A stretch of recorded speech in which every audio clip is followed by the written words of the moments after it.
সুপ্রিয় দর্শক, সম্পাদকীয়তে স্বাগত জানাচ্ছি আমি ওমর ফারুক। স্বাস্থ্য খাতের অসুস্থতা নিয়ে নানা কথা শোনা যাচ্ছে অনেক দিন ধরেই। কেনাকাটা থেকে চিকিৎসা সেবা পর্যন্ত নানা ক্ষেত্রে রয়েছে অব্যবস্থাপনা ও দুর্নীতির অভিযোগ। করোনা মহামারীর এ সময়ে এসব নিয়ে আরও বেশি আলোচিত হয়েছে। অবশেষে দুর্নীতি ও অব্যবস্থাপনা নিয়ে তুমুল সমালোচনার মুখে পদত্যাগ করেছেন স্বাস্থ্য অধিদপ্তরের মহাপরিচালক। এর আগে স্বাস্থ্য খাতের বিভিন্ন শীর্ষ পদেও রদবদল করা হয়েছে, কিন্তু প্রশ্ন হচ্ছে, বদলে কি সারবে অসুখ? এ বিষয়ে আলোচনার জন্য আজ আমাদের সাথে সরাসরি যোগ দিয়েছেন ব্যারিস্টার শাহ আলী ফরহাদ, প্রধানমন্ত্রীর বিশেষ সহকারী, শামা ওবায়েদ, সাংগঠনিক সম্পাদক বিএনপি, এবং শ্যামল দত্ত, সম্পাদক দৈনিক ভোরের কাগজ। দর্শক, আপনারাও আলোচনায় অংশ নিতে পারবেন। এজন্য আপনাদের ফোন করতে হবে টেলিভিশনে দেখানো নম্বরে। আমরা আলোচনা শুরুর আগে দেখে আসছি প্রধান শিরোনামগুলো। সিরাজগঞ্জে নদী গর্ভে বিলীন অর্ধশত বসতভিটা, বন্যার পানিতে তলিয়ে বিভিন্ন জেলার বাড়িঘর, রাস্তাঘাট। পদ্মার তীব্র স্রোতে ফেরি চলাচল ব্যাহত। বঙ্গবন্ধু মেডিকেলে নকল N95 মাস্ক সরবরাহ করায় ফেঁসে যাচ্ছেন ঢাকা বিশ্ববিদ্যালয়ের সহকারী রেজিস্ট্রার শারমিন। শাহবাগ থানায় মামলা। দেশে করোনায় ৩৫ জনের মৃত্যু। স্বাস্থ্য খাতে রদবদল হলেও এখনও ধরাছোঁয়ার বাইরে রাঘব বোয়ালরা। মত বিশ্লেষকদের, স্থায়ী সমাধানে দরকার জড়িতদের শাস্তি। অসুস্থতার জন্য জামিন নিলেও ৪ মাসেও চিকিৎসা হয়নি বেগম জিয়ার। করোনা পরিস্থিতির কারণ বলছেন বিএনপি নেতারা, মেয়াদ বাড়াতে আবেদনের চিন্তা। এবং জুমার নামাজ দিয়ে ৮৬ বছর পর আবারও মসজিদ হিসেবে চালু হলো আয়া সোফিয়া। ঐতিহাসিক ঘটনার সাক্ষী হতে বাংলাদেশ সহ হাজার হাজার মানুষের অংশগ্রহণ। আপনাদের তিনজনকেই স্বাগত জানাচ্ছি আমাদের আজকের আলোচনায়। আমরা আজকে ৫টি শিরোনাম পড়লাম এবং ৫টি শিরোনামের দ্বিতীয়টি এবং তৃতীয়টি হচ্ছে স্বাস্থ্য খাত নিয়েই। স্বাস্থ্য খাতের অনিয়ম এবং স্বাস্থ্য খাতের যে ব্যবস্থা নেওয়া হয়েছে সেগুলো নিয়ে, এবং সেটিকে সামনে রেখেই আজকে আমরা সম্পাদকীয় সম্পাদকীয় বিষয় রেখেছি। তো আমি শুরুতেই চাচ্ছিলাম ব্যারিস্টার শাহ আলী ফরহাদকে দিয়ে শুরু করতে, কিন্তু এই মুহূর্তে তাকে আমরা সংযুক্ত করতে পারছি না। তো আমি প্রথমেই শামা ওবায়েদ, আপনাকে দিয়ে শুরু করতে চাই। যেটি বলা হচ্ছে যে স্বাস্থ্য খাতে এখন পর্যন্ত সরকারের তরফ থেকে যে সকল অভিযোগ উঠেছে সেগুলোকে অ্যাড্রেস করে তারা বলছেন যে তারা যাদের বিরুদ্ধেই জড়িত তাদের বিরুদ্ধে আসলে ব্যবস্থা নেওয়া হয়েছে। স্বাস্থ্য অধিদপ্তরের ডিজি তিনি পদত্যাগ করেছেন, সেটি আমরা এরই মধ্যে জানি। এবং আজকেও আমাদের যে দ্বিতীয় হেডলাইন সেটিতে দেখা যাচ্ছে যে N95 মাস্ক সরবরাহ করায় যার বিরুদ্ধে অভিযোগ এসেছে তার বিরুদ্ধে মামলাও হয়েছে। এবং সেই ক্ষেত্রে সরকারের তরফ থেকে বলা হচ্ছে যে যত ধরনের অভিযোগ উঠছে সেগুলো তারা ব্যবস্থা নিচ্ছেন, এবং সে কারণে আসলে সরকারকে যেভাবে বিএনপি সমালোচনা করে স্বাস্থ্য খাতের বিভিন্ন প্রসঙ্গ নিয়ে, সেটি আসলে অমূলক এবং সেটি অন্যায়। এবং আজই ওবায়দুল কাদের তার একটি বক্তব্যে বলেছেন যে সেটি আসলে বিএনপি আসলে গলাবাজির রাজনীতি করছে এবং সেক্ষেত্রে তারা আসলে কাজের কাজ কিছুই করছেন। আপনি কি বলবেন? জি, ধন্যবাদ আপনাকে। প্রথম কথা হলো, এই বিশ্ব মহামারী কোভিড-19 এর কারণে বাংলাদেশের জনগণ এমনিতেই দুশ্চিন্তাগ্রস্ত এবং একটি প্যানিকের মধ্যে প্রতিদিন দিন যাপন করছে যে কে কখন আক্রান্ত হয়, কে কখন মৃত্যুবরণ করে। তার উপরে আবার গত ৪-৫ মাসে এই করোনা ভাইরাসের বদৌলতে যেটা শাপে বর হয়েছে সেটা হচ্ছে যে এই স্বাস্থ্য মন্ত্রণালয়, স্বাস্থ্য অধিদপ্তর এবং স্বাস্থ্য খাতের যে সীমাহীন দুর্নীতি গত ১২-১৩ বছর ধরে চলছে সেটা উন্মোচিত হয়েছে। এখন এই দুর্নীতির কারণে যারা সাফার করছে তারা হচ্ছে বাংলাদেশের সাধারণ নাগরিক। এই দুর্নীতির কারণে সাধারণ নাগরিকরা মৃত্যুবরণ করছে, হসপিটালে গিয়ে চিকিৎসা পাচ্ছে না, অক্সিজেন পাচ্ছে না, স্বাস্থ্য খাতের এই দুর্নীতি এবং অনিয়মকে আপনি গত ১০-১২ বছরের সমস্যাই মনে করছেন, এর আগের কোনো সমস্যা মনে করেন না? এই সমস্যা দুর্নীতি বাংলাদেশের সব খাতে সবসময় কিছু না কিছু ছিল, কিন্তু গত ১২ বছরে প্রত্যেকটা খাত এবং প্রত্যেকটা ক্ষেত্র, প্রত্যেকটা সিস্টেম, প্রত্যেকটা প্রশাসনিক যেসব জায়গায় সরকারি কাজকর্ম হয় সেগুলো যেভাবে ধ্বংস করা হয়েছে এবং দুর্নীতির কারণে যেভাবে যে সবাই একেবারে চুরি ডাকাতি এবং পারচেজ মূলক কাজে সবাই ব্যস্ত আছে, কিভাবে প্রকল্পের নামে উন্নয়নের নামে কিভাবে হাজার হাজার কোটি টাকার লোপাট হবে দেশ থেকে, সেই রকম দুর্নীতি কিন্তু আমরা আগে আওয়ামী লীগও 96-এ ছিল, সেই আমলেও দেখি নাই। বিএনপির কথা তো উনি বলবেন, ফরাদ সাহেব বলবেন, সেটা ঠিক আছে। এখন আমার কথা হচ্ছে যে আপনি প্রশ্ন করেছেন যে স্বাস্থ্য অধিদপ্তর এর ডিজি পদত্যাগ করেছে। এখন আমার কথা হচ্ছে যে স্বাস্থ্য অধিদপ্তরের ডিজি পদত্যাগ করলো, ওনার যে বস এবং এই জাতীয় কমিটির যে মন্ত্রণালয়, জাতীয় কমিটি যে হয়েছে করোনার, তার যে টিম লিডার স্বাস্থ্যমন্ত্রী, উনি কবে পদত্যাগ করবে বা ওনাকে কেন বরখাস্ত করা হচ্ছে না? আমি মনে করি, এবং শুধু আমি না, বাংলাদেশের নাগরিক হিসেবে, আমি বিএনপির একজন কর্মী না, বাংলাদেশের নাগরিক হিসেবে আমি মনে করি যে স্বাস্থ্যমন্ত্রীকে বরখাস্ত করা উচিত অথবা ওনার পদত্যাগ করা উচিত। আর যদি উনি পদত্যাগ না করে বা বরখাস্ত না করে, তাহলে আমি ভেবে নিব যে সরকারে যারা ওনাকে মন্ত্রী এখনো রেখেছেন তারাও এই দুর্নীতির সাথে জড়িত। যে সমাবেশ, আমি আমাদের শিরোনামের প্রশ্নেই আসতে চাই। আপনার কি মনে হয় যে স্বাস্থ্যমন্ত্রী পদত্যাগ করলে যে সকল অব্যবস্থাপনা এবং দুর্নীতির প্রশ্ন বছরের পর বছর উঠছে এবং তার আসলে সমাধান হবে, সেটা আপনি মনে করেন? হ্যাঁ, স্বাস্থ্যমন্ত্রী এই স্বাস্থ্য, it's a matter of principal. আমরা অন্য দেশের স্বাস্থ্যমন্ত্রীদেরকেও পদত্যাগ করতে দেখেছি এই করোনাকালীন সময় তাদের ব্যর্থতার কারণে। It is a matter of principal. উনি যখন এই পুরো জিনিসটাকে হেড করছেন, উনি যখন চিফ হয়ে বসে আছেন, ওনার নেতৃত্বে যখন এত কিছু হচ্ছে, চুরি হচ্ছে, ডাকাতি হচ্ছে, সমন্বয়হীনতা হচ্ছে, কে কখন, আপনি লকডাউন পরিচালনা কে করবে, এটা লকডাউন মানুষ শুনছে নাকি, এটা কে দেখছে, দেখার কোনো লোক নাই। বা গণপরিবহনে লোকজন যাচ্ছে, এটা দেখার কোনো লোক নাই। এই যে বিশাল সমন্বয়হীনতা, স্কুল কলেজ খুলবে না বন্ধ হবে, দোকানপাট খুলবে না বন্ধ হবে, হাসপাতালগুলোতে স্বাস্থ্যমন্ত্রী কি আজ পর্যন্ত কোন সরকারি অথবা বেসরকারি হাসপাতালে গিয়ে দেখেছেন যে উনি যে বাসায় বসে বসে যে নির্দেশনাগুলো দিচ্ছেন সেগুলো হাসপাতালগুলো ফলো করছে নাকি? উনি আজ পর্যন্ত কেউ তাকে কোথাও যেতে দেখে নাই। আমি আবারও আপনাকে প্রশ্ন করছি, স্বাস্থ্য খাতের যে অসুখের কথা বলা হচ্ছে দীর্ঘদিন ধরে, তাতে কি স্বাস্থ্যমন্ত্রী যদি পদত্যাগ করেন বা যে সকল রদবদল হয়েছে, তাতে কি আপনি মনে করেন কিনা যে এই অসুখ সারবে? আমি ছোট্ট করে জানতে চাই, তারপরে আমি ব্যারিস্টার শাহ আলী ফরহাদের কাছে যাব এবং পরে নিশ্চয়ই আবারও আমি আপনার কাছে ফিরবো। আপনার প্রশ্নটা কি?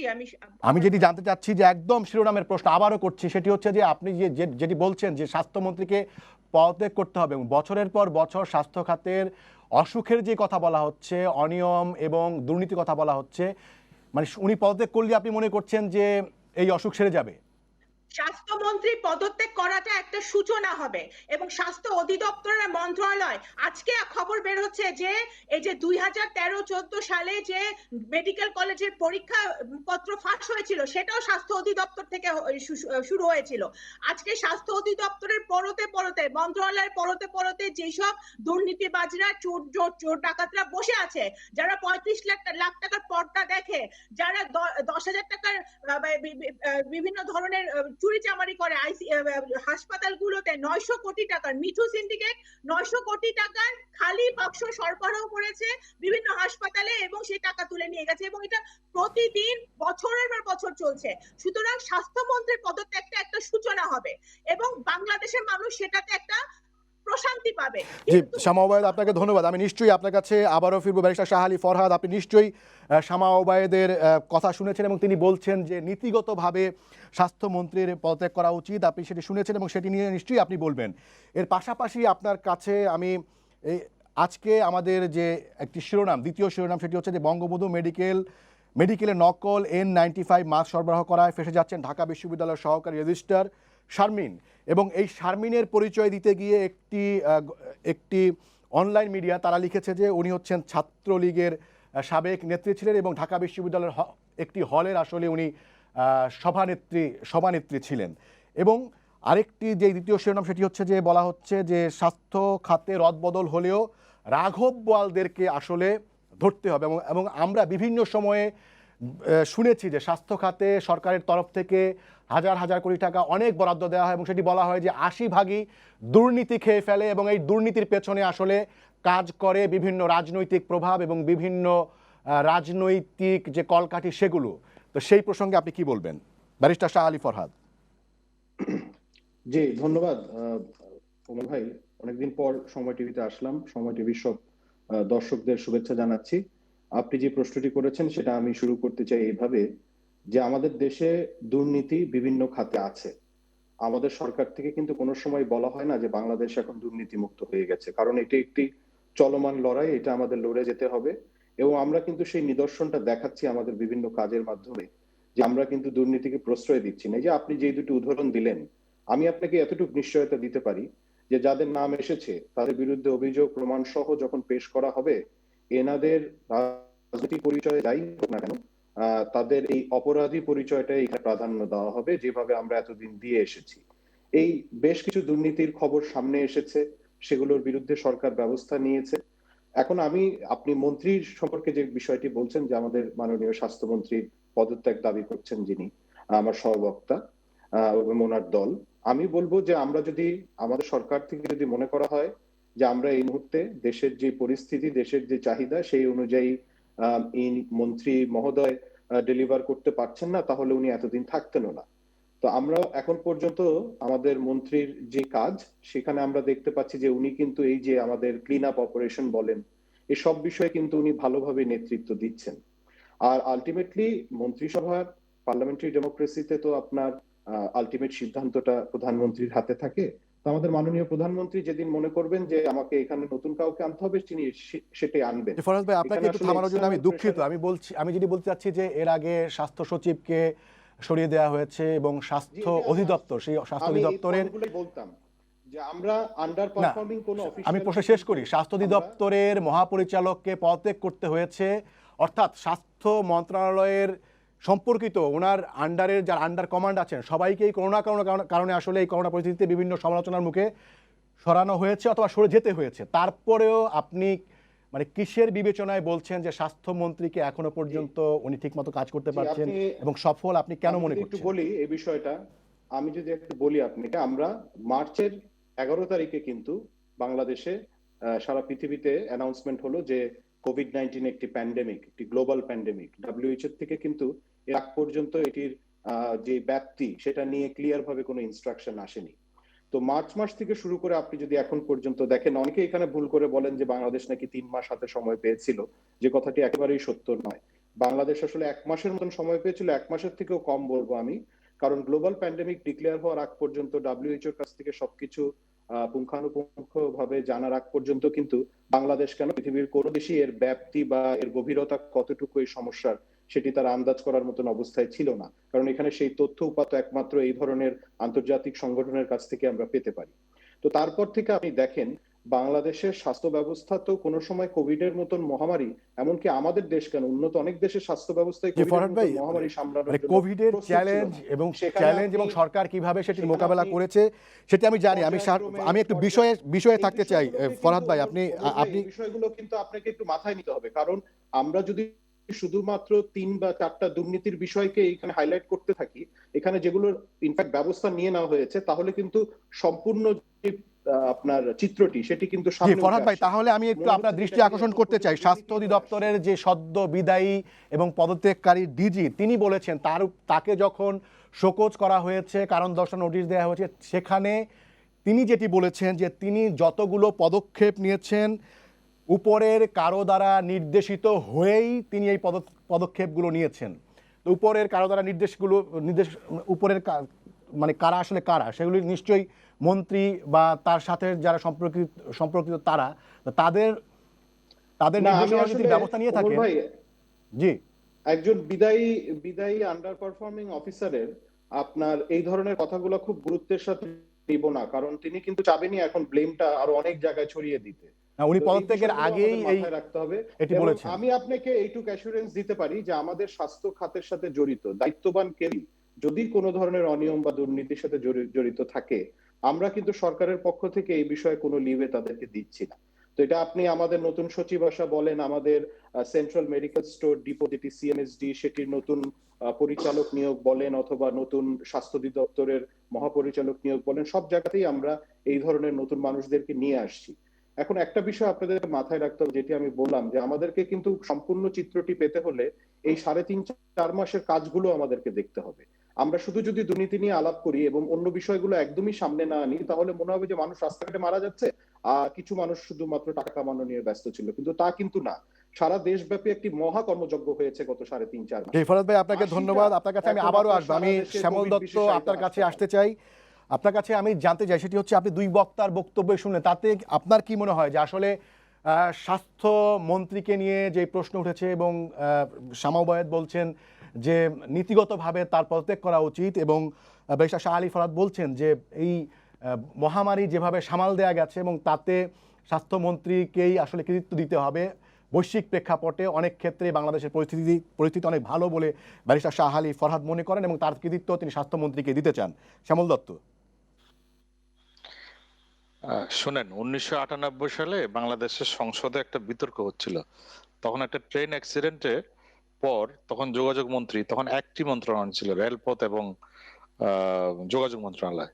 তো আনোয়ার হোসেন মঞ্জু তখন যোগাযোগ মন্ত্রী, তাকে বলা হয়েছিল যে আপনি পদত্যাগ করবেন কিনা এই রেল দুর্ঘটনার দায়িত্ব নিয়ে। আহ পৃথিবীর অনেক দেশে এরকম রেকর্ড আছে। তো আনোয়ার হোসেন মঞ্জু জবাব দিয়েছিলেন যে আমি পদত্যাগ করলে যদি সড়ক দুর্ঘটনা বা রেল দুর্ঘটনা বন্ধ হবে এরকম নিশ্চয়তা দেওয়া যায়, তাহলে আমি পদত্যাগ করতে রাজি আছি। প্রশ্নটি হচ্ছে যে এরকম নিশ্চয়তা তো দেওয়া যাবে না, কিন্তু নৈতিক দায়িত্ব বলে একটা কথা আছে। এখন নৈতিক দায়িত্বে আবার আর একটা বিষয় আছে, সেটা কেউ ফিল করে কেউ করে না। একটু আগে শামা ওবায়েদ যখন বলছিল নিউজিল্যান্ডের স্বাস্থ্যমন্ত্রী পদত্যাগ করেছেন শুধুমাত্র লকডাউন ভঙ্গ করেছে এই অভিযোগ আসার কারণে, তিনি এটা ফিল করেছেন। এখন আমাদের স্বাস্থ্যমন্ত্রী যদি ফিল না করেন তাহলে কিছু করার নেই।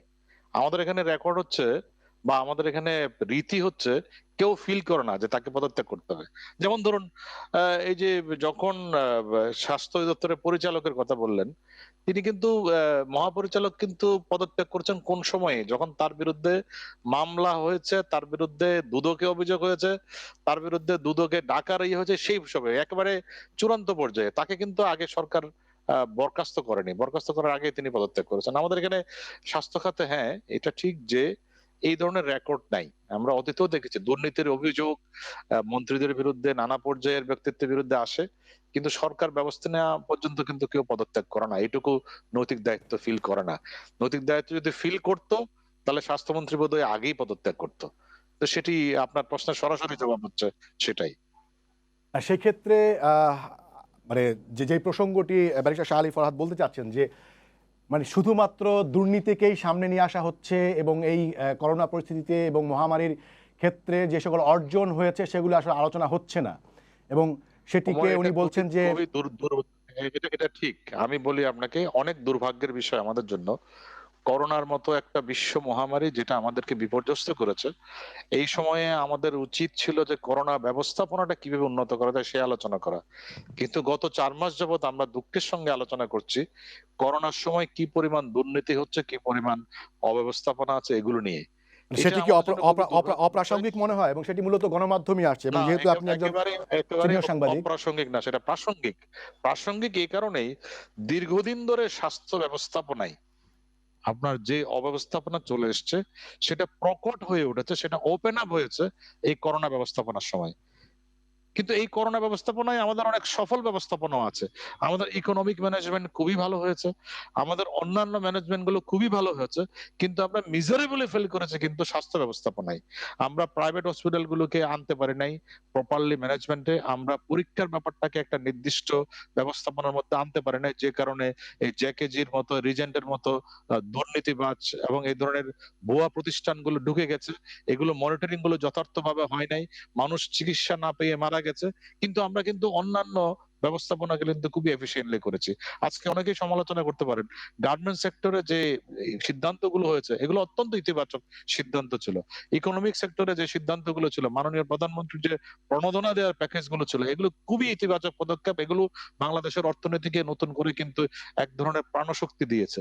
কিন্তু আমি অন্য ব্যবস্থাপনায় কিন্তু আমরা দেখেছি আমাদের দুর্বল ব্যবস্থাপনা। যেমন আপনি যদি ধরেন হাসপাতাল ব্যবস্থাপনায় লোক আছে মাত্র 3 জন। বাংলাদেশে হাসপাতাল আছে, প্রাইভেট হাসপাতাল আছে, ক্লিনিক আছে 14,000। আপনি এই বিষয়গুলোর উপরে আমরা কখনো জোর দিই নাই। এবং এগুলো আমরা এই যে কেনাকাটার প্রসেসটা এমন একটা প্রক্রিয়া স্বাস্থ্য ব্যবস্থাপনায় যেটির মধ্যে দুর্নীতি লুকিয়ে আছে। ফলে আপনি একজন ব্যক্তি পরিবর্তন করলেন বা একজন ডিজি চলে গেল বা একজন পরিচালক চলে গেল, তাতে কিন্তু এই ব্যবস্থাপনার কোনো উন্নতি হবে না। ব্যক্তির পরিবর্তন দিয়ে উন্নতি হয় না যতক্ষণ আপনি সিস্টেম আপনার দুর্নীতিবাজ ক্রিয়েট করে। শ্যামল দত্ত, আপনাকে ধন্যবাদ। আমি নিশ্চয়ই আপনার কাছে আবার আসবো। আমি শামা ওবায়েদ আপনার কাছে চলতে চাই, যেতে চাই। সেটি হচ্ছে যে আপনি স্বাস্থ্যমন্ত্রী কেন পদত্যাগ করছেন না সেটি নিয়ে নৈতিক বা প্রিন্সিপালের প্রশ্ন তুলেছেন।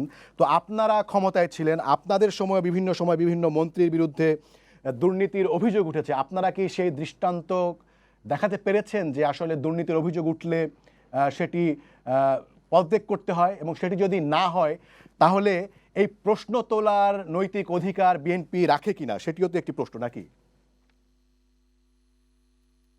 আমি তো এই দেশের নাগরিক, আমি তো এই দেশে বসবাস করি, সেই হিসেবে আমি এই প্রশ্ন তুলতেই পারি। আর আপনার ওই প্রশ্নের উত্তর শ্যামল দত্ত দিয়ে দিয়েছেন। আমাদের দেশে এই কালচার নাই, কিন্তু কালচার শুরু করা উচিত। আমি একজন রাজনৈতিক কর্মী হিসেবে, এই দেশের নাগরিক হিসেবে বলছি এই কালচার আমাদের থাকা উচিত। মানে আমাদের বলার কালচার আছে, করার কালচার নেই। প্লিজ আমাকে যদি আপনি বলতে না দেন, আমার পয়েন্ট প্রশ্ন করছি, আপনিই বলবেন, আপনি বলবেন, বলতে যেন পারেন এই জন্য আমি প্রশ্ন করছি, বলুন। হ্যাঁ, ফরহাদ সাহেবের কতগুলো পয়েন্ট এনেছেন। হ্যাঁ, যে বিদায়ী ডিজি কি বললো না বললো তাতে কিছু যায় আসে না। প্রথম কথা, আমি মনে করি ডিজি কে একটা স্কেপগোট বানানো হয়েছে। ডিজি হয়তো দুর্নীতির সাথে জড়িত বা জানতো, বাট ডিজি এখানে বহুদিন ধরে আছে, স্বাস্থ্য খাতে উনি বহুদিন ধরে চাকরি করছেন। কিন্তু ডিজি যখন উনি ডিজি হিসেবে নিয়োজিত ছিল, তখন থেকেই কিন্তু উনি স্বাস্থ্য মন্ত্রণালয়ের উপরে সকল দোষ চাপাচ্ছিল এবং স্বাস্থ্য মন্ত্রণালয়ের অধিদপ্তরের উপর দোষ চাপাচ্ছিল। সুতরাং কিন্তু ওনারা ওভারলুক করছেন বা দেখতে চাচ্ছেন না। আচ্ছা, আরেকটা উনি বলেছেন স্বাস্থ্যমন্ত্রী নাকি সফলভাবে এই প্যান্ডেমিক মোকাবেলা করছেন। ভাই, গত বছর ডেঙ্গু হয়েছিল, আবার এই বছর ডেঙ্গু সিজন চলে আসছে। গত বছর ডেঙ্গুতে আপনার স্বাস্থ্যমন্ত্রী অর্ধেক টাইম দেশেই ছিল না। আসার পরে ওনার ভূমিকা এবং ওনার কার্যক্রম জনগণের দ্বারা, বাংলাদেশের জনগণ দ্বারা সমালোচিত হয়েছিল এবং অত্যন্ত খারাপভাবে সমালোচিত হয়েছিল। আজকে আপনি বলছেন যে আমাদের কি বলে 49টা জেলার মধ্যে কোনো আইসিইউ সাপোর্ট নাই। আমাদের 64 জেলার মধ্যে আমাদের 43টা জেলায় কোনো টেস্টিং হচ্ছে না। আমাদের চীনা যে প্রতিনিধি আসলো, তারা এসে বলে গেল আমরা অন্ধকারে হাতড়াচ্ছি। তারপরে আমাদের টেস্টিং এর হার সারা পৃথিবীর মধ্যে সবচেয়ে কম। 215টা দেশের মধ্যে 147তম আমরা। প্রতিদিন যেখানে হু বলছে, প্রতিদিন এখনো বলছে যে মোর টেস্টিং ইজ নিডেড। এখন স্বাস্থ্য অধিদপ্তরের পলিসি হচ্ছে যত কম টেস্টিং হবে তত কম দেখানো যাবে। কিন্তু আমরা কিন্তু দেখছি সরকারি হিসাব প্রতিদিন 2:30টার সময় যে ভাষণ দেয়, সে ভাষণ আর কেউ বিশ্বাস করছে না। কারণ আমরা জানি যে উপসর্গ নিয়ে করোনা উপসর্গ নিয়ে আরো বহু লোক প্রতিদিন বিভিন্ন জেলায়, ঢাকা সহ মারা যাচ্ছে। সেগুলো কিন্তু সরকারি হিসাবে আসছে না। সুতরাং স্বাস্থ্যমন্ত্রী কিভাবে সফল হয়েছে এই প্যান্ডেমিক মোকাবেলা করতে সেটা, এবং এই মন্ত্রী নিজে বলেছে প্রথম দিকে যে এই জাতীয় কমিটি কি সিদ্ধান্ত নেয় সেটা উনি নিজেই জানে না। আচ্ছা, তারপরে আমি আসি 4 নম্বরে। উনি বলেছেন প্রথম 3 মাসে ছিল না, 1 মাস ওনারা সুযোগ পেয়েছে। ভাই, জানুয়ারি মাসের প্রথমে আমরা কিন্তু অলরেডি জানি ইটালি জানুয়ারি ফেব্রুয়ারিতে অলরেডি ফরেন আপনার ইউরোপিয়ান কান্ট্রিগুলোতে কিন্তু অলরেডি করোনা ভাইরাস ছড়িয়ে পড়েছে। ওরা হু হয়তো প্যান্ডেমিক হিসেবে ঘোষণা দিয়েছে আর পরে, কিন্তু এইটা যে একটা প্রাণঘাতী ভাইরাস, এগুলো আসলে অনেক পুরনো আলোচনা। গত 4 মাস ধরেই আসলে আপনারা এগুলো বলছেন। আমি যেই জায়গাটিতে জানতে চাই আপনিই বলবেন, আপনি বলছেন যে এগুলো আমাদের কালচারে নেই, এগুলো আমাদের সংস্কৃতিতে নেই। যদি সংস্কৃতিতে যদি না থাকে তাহলে আমরা দাবি করি কিভাবে, আর তাহলে বা পরিবর্তনই বা হবে কিভাবে? সেটি তো আমাদের সংস্কৃতি নেই, সেটা আপনি নিজেই বলছেন। আমি মনে করি সংস্কৃতিতে নেই, বা সংস্কৃতিতে আনতে হবে। there has to be a change sometime. বিএনপির আমলেও যদি কোনো ব্যর্থতা থেকে থাকে, কোনো মন্ত্রী যদি সেটা না করে থাকে, সেটা তো চলে গেছে। কিন্তু তার বলে যে ভবিষ্যতে আমরা একই কাজ করে যাব সারা জীবন, তা তো হতে পারে না। আপনার তো পরিবর্তন আসতে হবে। আমার কথা হচ্ছে এখন যেটা আমি একটা জিনিস এগ্রি করি, এখন আমাদের এই যে প্রথম ৩ মাস কিন্তু আমরা শুনেছি কি বলতে গলাবাজি, ওই যে ওবায়দুল কাদের সাহেব বলেছে না বিএনপি গলাবাজি করে, গলাবাজি আমরা প্রথম ৩ মাসে গলাবাজি শুনেছি। ওবায়দুল কাদের সাহেব বলেছে করোনার চেয়েও আওয়ামী লীগ বেশি শক্তিশালী, শেখ হাসিনা থাকতে করোনা ভাইরাস আমাদের কিচ্ছু করতে পারবে না। করোনার প্রতিরোধে ঢাকা বিমানবন্দরের মতো ব্যবস্থা উন্নত দেশগুলোতেও নাই। কিন্তু আমরা প্রথমে কি দেখেছি, ঢাকা বিমানবন্দরের যে মেশিনটা ছিল প্রথম মার্চ এপ্রিল মাসে আমরা দেখেছি মেশিনও নষ্ট ছিল, যে স্ক্রিনিং করার জন্য, যাত্রীদেরকে স্ক্রিনিং করার জন্য। এবং এই যে স্বাস্থ্যমন্ত্রী ব্যর্থতা নাই, ইতালি থেকে আমাদের নাগরিকরা যখন ফেরত আসলো তখন তারা সারা দেশে ছড়িয়ে গেল, তাদেরকে কোয়ারেন্টাইনে রাখার কথা বলা হলো। জি শামা ওবায়েদ, আপনাকে ধন্যবাদ। আমি নিশ্চয়ই আপনার কাছে আবারও ফিরবো। ব্যারিস্টার শাহ আলী ফরহাদ, আপনি বলছিলেন যে স্বাস্থ্যমন্ত্রীকে সেভাবে আপনি মানে তাকে দায়িত্ব নিতে হবে বলে আপনি মনে করেন না, কিন্তু দুইজন বক্তাই আরও এই প্যানেলের আরও যে দুজন বক্তা তারা দুজনই আসলে আপনার বক্তব্যের সাথে দ্বিমত করছেন। এখন আপনি কিছু বলতে চান কিনা তাদের বক্তব্যের উত্তরে? জি, প্রথমত আমি একবারও বলিনি যে আমাদের মাননীয় স্বাস্থ্যমন্ত্রী একজন সফল স্বাস্থ্যমন্ত্রী। আমি কিন্তু প্রথমেই বলে নিয়েছি যেটা একটা এক্সেপশনাল সার্কামস্ট্যান্স, এবং এই সার্কামস্ট্যান্সের মধ্যে যতটুক পারা যায় অতটুক করার চেষ্টা কিন্তু আমরা ওনার মধ্যে লক্ষ্য করেছি। আমি কিন্তু ওনাকে সফলতা বা ব্যর্থতার সার্টিফিকেট দেওয়ার মতন অবস্থানে নেই। তো এই কথাটা এক নাম্বার হচ্ছে, যেটা ঠিক না, এটা আমাকে যেটা উদ্ধৃতি করা হচ্ছে আমাকে, সেটা ঠিক না। আমি যেটি বলেছি যে আমাদের কিন্তু স্বাস্থ্য খাতের দুর্নীতির পাশাপাশি খুব অল্প সময়ের মধ্যে একটি নজিরবিহীন পরিস্থিতিতে আমাদের সরকার ইনক্লুডিং আমাদের হেলথ মিনিস্ট্রি যে পদক্ষেপগুলো নিয়েছে ৩.৫-৪ মাসের মধ্যে এই দেশটাকে এই কোভিড এর পরিস্থিতিটা মোকাবেলা করার জন্য, সেই জায়গায় কিন্তু অনেকগুলো সফলতা আছে, এবং এই কৃতিত্বের জায়গাটিও কিন্তু আমাদেরকে বলতে পারতে হবে। আমরা কিন্তু শুধুমাত্র যে দুর্নীতির মধ্যে নিমজ্জিত হয়ে আছি, কোনো কাজ হচ্ছে না, তা কিন্তু না। আর যে আপনার মনে হয় ব্যারিস্টার শাহ আলী ফরহাদের লাইনটি না, আমি এসেছি। জি জি বলুন। শুনতে পাচ্ছেন? জি ফরহাদ ভাই বলুন বলুন, আপনি কন্টিনিউ করুন। হ্যাঁ, তো এই জায়গাগুলো আমাদেরকে দেখতে হবে। হ্যাঁ, এই যে কথাটি বলছিলেন যে টেস্টিং এর সংখ্যা নাকি দিন দিন কমে যাচ্ছে, তা কিন্তু না।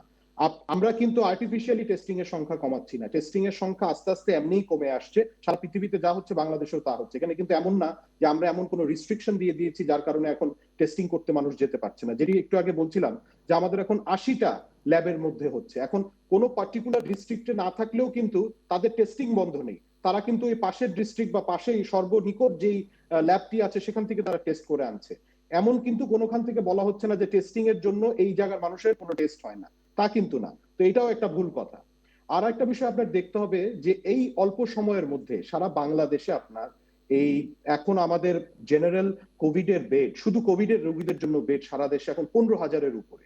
এবং আমরা এমন একটা ম্যানেজমেন্টের মধ্যে এখন জায়গাটি এসে পৌঁছেছে যেখানে ১০,০০০-এর উপরে বেড আমাদের ইতিমধ্যে খালি আছে। তা আমি জানি না শামা আপা আসলে কি ভিত্তিতে বলছেন যে হাসপাতালে বেড না থাকার কারণে মানুষ মারা যাচ্ছে। উনি বলছেন আইসিইউ নাকি এটার সংকট। উত্তরটা আমার একটু দিতে আইসিইউ হবে সংকট ভাই। প্রথম দিকে অবশ্যই ছিল, জি কিন্তু আপনি এখন অবশ্যই দিবেন। আইসিইউর সংখ্যা অনেক বাড়ানো হয়েছে। বাংলাদেশে এখন সর্বমোট ৫৩২টি আইসিইউ আছে, যার মধ্যে আজকের প্রতিবেদন অনুযায়ী ২২৬টি আইসিইউ বেড খালি আছে। তো চিকিৎসার অভাবে কেউ মারা যাচ্ছে এটা বলা যাবে না। এবং উনি যেটা করোনা উপসর্গের কথা বলেছেন, করোনা উপসর্গের বিষয়টিও কিন্তু বেশ আগের। এখন কিন্তু আর আমরা দেখছি না যে করোনা উপসর্গ নিয়ে মানুষ মারা যাচ্ছে, অর্থাৎ মানুষ জানেই না যে তার করোনা হয়েছে কিনা। এই বিষয়গুলো কিন্তু এখন একদমই কমে এসেছে। এটা অবশ্যই প্রথম দিকে ছিল, কারণ মানুষ নিজেও দেখা যাচ্ছিল যে টেস্ট করতে ভয় পাচ্ছিল, করোনা নিয়ে একটা জেনারেল আপনার বিভ্রান্তির কনফিউশনের জায়গা ছিল। ওই জায়গা থেকে কিন্তু বাংলাদেশের উত্তরণ ঘটেছে। এবং এগুলো যদি আমরা অ্যাকনলেজ না করি, আমাদের এই পার্টিকুলার সার্কামস্ট্যান্স না অ্যাকনলেজ করলে কি স্বাস্থ্য খাতের যে অসুখের কথা বলা হচ্ছে সেটি দূর হয়ে যাবে ফরহাদ ভাই? না, আমার কথা একটাই যে আপনি যখনই কোনো অনিয়ম বা দুর্নীতি বা কোনো ঝামেলার কথা জানতে পারবেন, তখন সেই বিষয়ে আপনি ব্যবস্থা নিচ্ছেন কিনা, এটাই হবে আমার একমাত্র টেস্টিং ক্রাইটেরিয়া। আমি কিন্তু জেনারেলি এখন স্বাস্থ্য খাত দুর্নীতিগ্রস্ত এই কথা বললে আমার চলে গেলে হবে না। কোন জায়গাটায় দুর্নীতি আমাকে নির্দিষ্টভাবে বলতে হবে, এবং সেখানে তারপরে আমরা কোনো পদক্ষেপ নিচ্ছি কিনা বা নিচ্ছি না নাকি সেই বিষয়টা আপনার মানুষের সামনে তুলে ধরতে হবে। ফরহাদ ভাই সেই ক্ষেত্রে আপনাকে আমাকে একটু যোগ করতেই হয়, সেটি হচ্ছে যে গত বছরের জানুয়ারি মাসে দুদকের পক্ষ থেকে স্বাস্থ্য খাতের 11টি জায়গা কোথায় কোথায় দুর্নীতি সেটি সুনির্দিষ্টভাবে দেখিয়ে দেওয়া হয়েছে। 25টি সুপারিশ দেওয়া হয়েছে, 16টি মামলা করে 14টি ঠিকাদারি প্রতিষ্ঠানের বিরুদ্ধে ব্যবস্থা নিতে বলা হয়েছে এবং সেই ব্যবস্থা নিতে মন্ত্রণালয় সময় নিয়েছে 7 মাসেরও বেশি সময়। তো সেটিকে আপনি মনে করবেন যে সেটি আসলে মানে মানে সেটিকে আপনি কিভাবে বলবেন যে দেখিয়ে দেওয়ার পরেও 7 মাস যদি সময় লাগে তাহলে সর্ষের ভেতরে যদি ভূত থাকে এবং সেই ভূত তাড়ানোর কি ব্যবস্থা নেওয়া হয়েছে কিনা সেটি আসলে প্রশ্ন উঠেছে। ফরহাদ ভাই। না, যেটি আমি একদম শুরুতেই বলছিলাম যে এমন কোনো খাত নেই যেখানে আপনি দুর্নীতিগ্রস্ত মানুষ কিন্তু পাবেন না। হ্যাঁ, এটা আমাদের একটা জেনারেল প্রবলেম বাংলাদেশের এবং এটা থেকে উত্তরণের জন্য আমাদেরকে কনস্ট্যান্টলি ফাইট করে যেতে হবে। স্বাস্থ্য খাতকে আমি আলাদাভাবে দেখি না, এটা একটা সিমটোম্যাটিক ব্যাপার। করাপশনের প্রবলেমটা তো বাংলাদেশে অবশ্যই আছে, এটা থেকে তো কোনো সময় মুখ ফিরিয়ে নেওয়ার উপায় নেই। এর জন্যই তো আমাদের সরকারের নির্বাচনী ইশতেহারের পর্যন্ত বলা ছিল যে আমরা দুর্নীতিকে একদম মানে প্রায়োরিটি এরিয়া হিসেবে দুর্নীতি দমনকে আমরা বেছে নিচ্ছি। তো এখানে ওই যে অ্যান্টি করাপশন কমিশনের যে রিপোর্টটির কথা আপনি বললেন, সেই বিষয়ে স্বাস্থ্য মন্ত্রণালয় থেকে ব্যবস্থা নিতে দেরি কেন হয়েছে আমি বলতে পারবো না। তবে এখন কিন্তু আপনার একদম ফ্রিকুয়েন্ট বেসিসেই কিন্তু দেখা যাচ্ছে আপনার যেসব ঠিকাদারি প্রতিষ্ঠানগুলোর বিরুদ্ধে কোনো রকমের অভিযোগ পাওয়া যাচ্ছে তাদেরকে কিন্তু সাথে সাথে আপনার ব্ল্যাক লিস্টেড করে ফেলা হচ্ছে। তারা আর মন্ত্রণালয় বা সরকারের সাথে কাজ করার কিন্তু কোনো স্কোপ থাকছে না। ব্যারিস্টার শাহ আলী ফরহাদ, আমি নিশ্চয়ই আপনার কাছে আবারও আসবো। আমি শামাওয়াত, আপনি বলতে চাচ্ছিলেন, আপনি নিশ্চয়ই বলবেন। এর পাশাপাশি আপনি বলুন আপনি কি বলতে চাচ্ছেন, আমি পরে আপনাকে আপনার প্রশ্ন আবার করছি। শামাওয়াত, আপনি যোগ করতে চাচ্ছিলেন। হ্যাঁ, আমি যেটা বলতে চাচ্ছিলাম, ওনার স্বাস্থ্যমন্ত্রীর মতোই উনি খুব গর্বের সাথে বললেন যে আইসিইউ বেড খালি আছে। উনি স্বাস্থ্যমন্ত্রীও কিছুদিন আগে শুনলাম যে বললেন যে হসপিটালে বেড, ঢাকা শহরে বেডগুলো খালি আছে, তার মানে সংক্রমণ কমছে, রোগী ভালো হচ্ছে বা করোনার বেটার অবস্থা। সেটা কিন্তু নয়, বিশেষজ্ঞরা বলছেন এবং ওনাদের জাতীয় কমিটির, করোনা জাতীয় কমিটির যারা সদস্যরা আছেন, ডাক্তাররা বলছেন, যারা যেটা বলছেন যে মানুষ এখন আর হসপিটালের উপর আস্থা নাই, স্বাস্থ্য ব্যবস্থার উপর আস্থা নাই। বেশিরভাগ মানুষ করোনা নিয়ে কিন্তু বাসায় চিকিৎসা নিচ্ছেন এবং টেস্টিং এক একটা টেস্টিং এর রিপোর্ট আসতে 1 থেকে 2 সপ্তাহ লাগছে। তাহলে আমি আপনার পয়েন্টটি বুঝতে পেরেছি। এর পাশাপাশি আপনাকে আমি যে প্রশ্ন করতে চাই সেটি হচ্ছে যে ব্যারিস্টার শাহ আলী ফরহাদ বলছেন যে অন্য সময়ের চেয়ে এই সময়টি মানে এই সরকারের আমল এই কারণে আলাদা যে কোনো সমস্যা ওনাদের নজরে আসলে ওনারা ব্যবস্থা নেন, কিন্তু আগে এই ব্যবস্থা নেওয়া হতো না। এই দিক থেকে বর্তমান সরকার আলাদা এবং দুর্নীতি একটি চলমান মানে সব সময়ের সমস্যা এবং সেটিকে এই সরকার অন্যভাবে অ্যাড্রেস করছে, সেটি ব্যারিস্টার শাহ আলী ফরহাদ বলছেন। এই বিষয়ে আপনি কি বলবেন?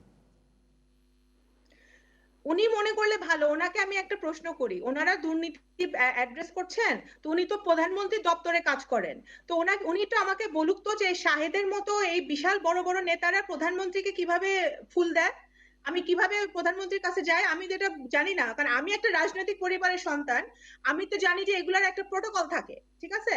তো আপনি তো প্রধানমন্ত্রী দপ্তর আছে, আমি তো জানি না। আপনারা যে এখন অস্বীকার করছেন শাহেদকে আপনারা জীবনে চোখেই দেখেন নাই, তো এই শাহেদ যে প্রধানমন্ত্রীর সাথে একেবারে হাস্যোজ্জ্বল অবস্থায় ছবি তুললো, ফুল দিল, কোথা থেকে আসলো? তো দুর্নীতি আপনারা কি পরিমাণে মোকাবেলা করবেন সেটা আমি জানি না।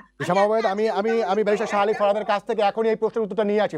ফরহাদ ভাই, আপনি প্রশ্নটি শুনেছেন যে শাহেদ কিভাবে গণভবন, বঙ্গভবন সহ অন্যান্য রাষ্ট্রীয় অনুষ্ঠানে অন্যান্য বিভিন্ন স্পর্শকাতর জায়গায় গেলে সেটি কিন্তু অনেক দিন ধরে প্রশ্ন উঠেছে এবং আপনি যেহেতু প্রধানমন্ত্রীর বিশেষ সহকারী সেই কারণে আপনার কাছে নিশ্চয়ই তার একটি উপযুক্ত জবাব ব্যাখ্যা আমরা পাবো আশা করি। ব্যারিস্টার শাহ আলী ফরহাদ। জি জি জি, শুনেন, এখানে আসলে বিষয়টা হচ্ছে যারা প্রফেশনাল ফ্রড এরা অনেক উপায় বের করে ফেলে বিভিন্ন খাতির করে এদিক ওদিক পৌঁছায় যাওয়া। এটা দেখা যায় অনেক সময় সৎ এবং যোগ্য মানুষ যারা, তাদের ক্ষেত্রে যে জিনিসটা পেরে ওঠা যায় না, তখন এটা নিয়ে আলাপ হতেই পারে।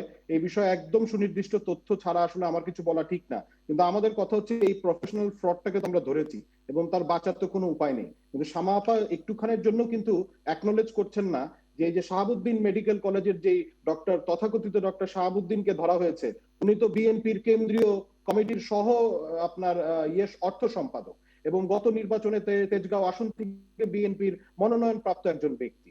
ওনার বিরুদ্ধেও তো আমরা ব্যবস্থা গ্রহণ করেছি। তো আপনারা নিজেদের ব্যাপারে তো কোনো কিছু বলছেন না, তার বিরুদ্ধে এখন পর্যন্ত আপনারা দলীয়ভাবে কি কোনো ব্যবস্থা নিয়েছেন? এই প্রশ্নের উত্তর আমি আপনার কাছে একটু জানতে চাচ্ছি। হ্যাঁ, আমি একটা প্রশ্নের উত্তরটা দিয়ে দিই 1 সেকেন্ডে। শাহাবুদ্দিন সাহেব বিএনপিতে এখন নাই, উনি চলে গেছেন বিএনপি থেকে ইলেকশনের পরে। যে খুব সুন্দর একটা ইলেকশন করছিলেন না আপনারা 2018-তে, ওইটার পরে উনি চলে গেছে। আর আরেকটা হচ্ছে যে আপনারা ওই শাহাবুদ্দিন মেডিকেলকে আপনারা ধরেন, এখানে আমার কোনো বক্তব্য নাই। এখানে মালিক বিএনপি না আওয়ামী লীগ, ভাই এটা মুখ্য না। শাহাবুদ্দিন মেডিকেলকে কিন্তু আপনার স্বাস্থ্য আমারও মন্ত্রণালয় একই পারমিশন কথা। দিয়েছিল টেস্টিং করতে, কিন্তু তারা যদি অন্যায় করে, তারা যদি ইল্লিগাল কিছু করে, তাদেরকে আপনারা অবশ্যই ধরবেন। এখানে আমার কোনো বক্তব্য নাই। সে বিএনপি দেখে আমি তো কেন তার সাফাই গাবো? জি, আমি তো তার আপনাদের সাফাই আপনাদের গাচ্ছি না। দুজনকে ধন্যবাদ। আমি একটু শ্যামলদা কিন্তু আপনার কাছ থেকে কিন্তু ঘুরে আসতে কিন্তু চাই। আপনারা আপনি শাহাবুদ্দিন শ্যামলদা আপনি মেডিকেল শুনছিলেন আপনারা দুজনের দিয়েছিলেন, বক্তব্য, এবং সেই ক্ষেত্রে আসলে টেস্টিং এর আপনার পারমিশন কোন আপনারা জায়গাটাতে এখন অ্যাড্রেস করা উচিত বলে আপনার মনে হয় যে সরকারের তরফ থেকে বলা হচ্ছে তারা বিভিন্ন ধরনের ব্যবস্থা নিয়েছেন এই মহামারীকে সামনে রেখে, তারপরেও কিন্তু গণমাধ্যম এবং সাধারণ মানুষের কাছে কিন্তু আলোচনার বিষয় কিন্তু এই দুর্নীতি এবং অব্যবস্থাপনাই। তো সেই ক্ষেত্রে আসলে সরকারের তরফ থেকে আসলে কি ব্যবস্থা নেওয়া উচিত বা কোন দিকে নজর দেওয়া উচিত বলে আপনি মনে করেন, শ্যামল দত্ত? ধন্যবাদ আপনাকে। ব্যবস্থা নিয়েছে সরকার, এটা অবশ্যই নিয়েছে, না হলে তো ব্যবস্থা না নিলে আজকে এই অবস্থা হতো না। কিন্তু আরো ব্যবস্থার প্রয়োজন আছে। যেমন ধরুন, বাংলাদেশের কতগুলো উল্লেখযোগ্য অগ্রগতি আছে। আমাদের এখানে মাতৃমৃত্যু, শিশু মৃত্যুর হার কম। আমাদের এখানে টিকা দানের জন্য আমরা সারা বিশ্বে প্রশংসিত। আমাদের এখানে কমিউনিটি লেভেলে হসপিটাল প্রতিষ্ঠা এবং অন্যান্য কাজগুলোতে আমাদের অনেক অগ্রগতি আছে।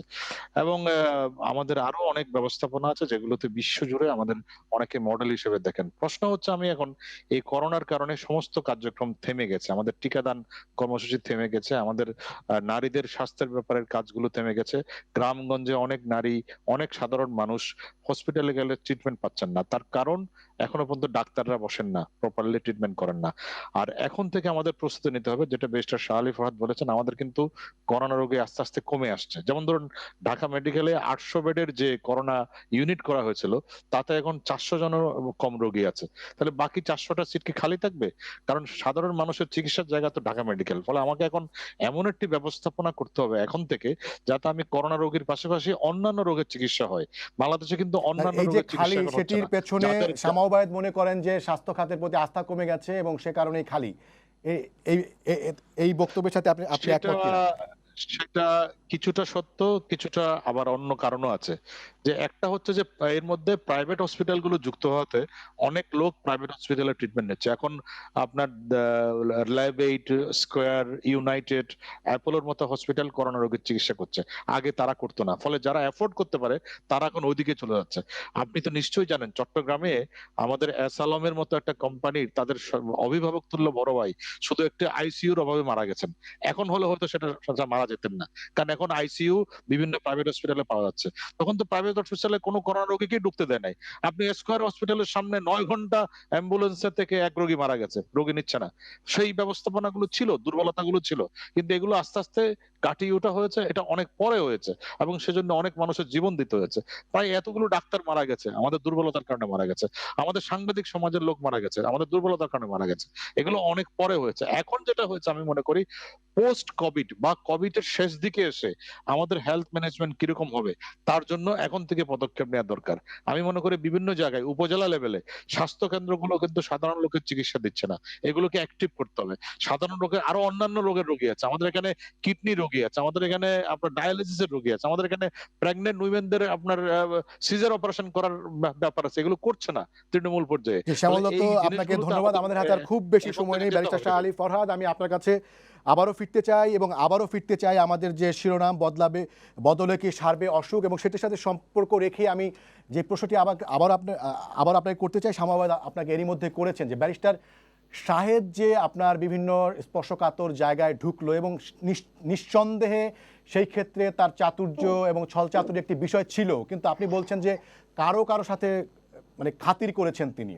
তো সেই জায়গাটিতে এই কার সাথে তারা খাতির করলো এবং এই ধরনের লোক যেন ভবিষ্যতে কোনো সুবিধা না নিতে পারে, সেটিকে মাথায় রেখে আপনারা কোনো ব্যবস্থা নিয়েছেন কিনা, ব্যারিস্টার ফরহাদ?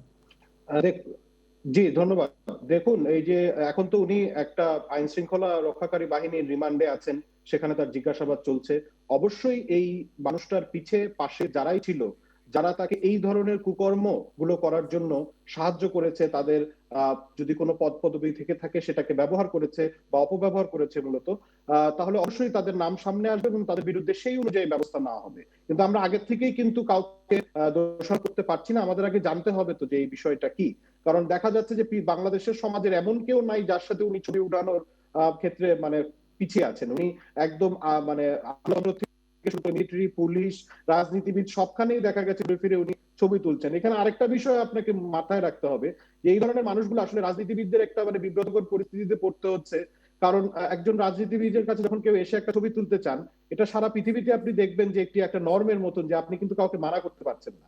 তো এই না, সেই ক্ষেত্রে ছবিগুলোকে ব্যবহার করে গণভবন যদি কিংবা কেউ বঙ্গভবন ঢোকাটা তো এত সহজ নয়, বা সেখানে করে, দাওয়াত পাওয়াটা তো সহজ নয়। না সেটা আমি বললাম যে এখানে কিভাবে এখানে কার্ড ম্যানেজ করে তারা ইনভাইটেশন কার্ড ম্যানেজ করে চলে গেছে, অবশ্যই নিশ্চয়ই এগুলা র্যাব, পুলিশ, ডিটেকটিভ ব্রাঞ্চ যারা আছে এরা অবশ্যই বিষয়গুলো বের করবেন, সেই অনুযায়ী সংশ্লিষ্ট যারা তাদেরকে জানাবেন এবং সেই অনুযায়ী ব্যবস্থা হবে। আমি খালি একটি কথা দিয়ে আমি শেষ করতে চাই যে দেখুন, এই যে এই শ্যামলদা যে বিষয়টি বলছিলেন, প্রাইভেট হাসপাতালগুলো থেকে শুরু করে এমন একটা পরিস্থিতির মধ্যে দিয়ে সরকারকে মোকাবেলা করতে হয়েছে যে রোগী ফিরিয়ে দেওয়া হচ্ছিল বিভিন্ন জায়গায়, বেড থাকা সত্ত্বেও, আইসিইউ থাকা সত্ত্বেও দেখা যাচ্ছে কোভিড রোগী দেখে নিতে পারছে না। সেই জায়গায় সরকারকে কিন্তু এনফোর্স করে এই ব্যবস্থা করতে হয়েছে যাতে জি, ব্যারিস্টার শাহ আলী ফরহাদ, আমাদেরকে শেষ করতেই হচ্ছে। আপনাকে অনেক ধন্যবাদ। ধন্যবাদ শামা ওবায়েদ এবং ধন্যবাদ শ্যামল দত্ত। দর্শক, আপনাদেরও ধন্যবাদ জানিয়ে শেষ করছি আজকের সম্পাদকীয়। আগামীকাল আবারও দেখা হবে রাত 10টায়। দেখার আমন্ত্রণ রইল। শুভরাত্রি।